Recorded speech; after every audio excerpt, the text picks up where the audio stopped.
Saya pernah mendengar seseorang mengatakan, jika anggaran pemerintah itu surplus, itu bagus. Artinya pemerintah berhasil berhemat. Satu sisi kadang kita melihatnya bagus ya. Mungkin karena selama ini anggaran tersebut dialokasikan untuk hal-hal yang dalam tanda kutip tidak perlu. Atau misalnya di markup harganya terlalu mahal. Jadi ketika itu diefisienkan, artinya terjadi penghematan dan akibatnya anggaran menjadi surplus. Sekilas kelihatannya bagus. Ya, satu sisi memang bagus karena berhasil memangkas alokasi anggaran yang tidak perlu. Namun secara keseluruhan, surplus anggaran pemerintah itu tidaklah bagus buat ekonomi. Berikut saya jelaskan secara sederhana melalui contoh dampak anggaran pemerintah yang surplus terhadap ekonomi. Untuk memudahkannya, kita anggap ekonomi dalam suatu negara ini atau negara khayalan ini terdiri dari dua sektor saja, yaitu sektor swasta dan juga sektor pemerintah. Pun apabila kita memasukkan sektor ketiga atau sektor eksternal, ekspor impor, maka kita asumsikan sektor eksternal atau trade balance, neraca perdagangan itu posisinya balance atau nol. Artinya ekspor nilainya sama dengan impor. Contoh yang disampaikan sangat sederhana namun tidak menghilangkan esensi dampak surplus anggaran terhadap ekonomi. Jadi katakanlah ini transaksi di suatu negara yang sangat sederhana. Katakanlah ada A, B, C, dan juga pemerintah. A membeli barang dari B sebesar 100, terus B bayar pajak 10% dari penghasilan yang diperolehnya, atau 10% kali 100, terus kemudian B menggunakan uangnya untuk membeli barang ke C, 90, terus kemudian C juga membayar pajak 10% atau 9. Sehingga neraca swasta adalah sebagai berikut. A beli barang ke B tadi. Jadi A mengeluarkan uang 100, tanda kurung, artinya uang cash outflow. Terus kemudian B mendapatkan uang dari jual barang ke A, dia dapat 100.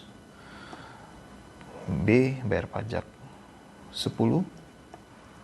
Terus kemudian B beli barang ke C, dia keluar uang B 90.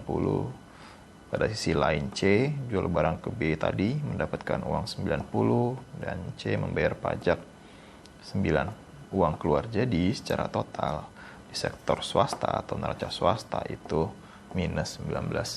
Nah, pada sisi lainnya di neraca pemerintah itu terjadi penerimaan pajak dari B sebesar 10 dan penerimaan pajak dari C sebesar 9. Jadi neraca pemerintah saat ini surplus 19.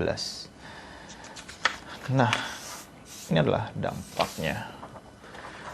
Jadi tadi ini adalah kondisi awal, neraca swastanya 19,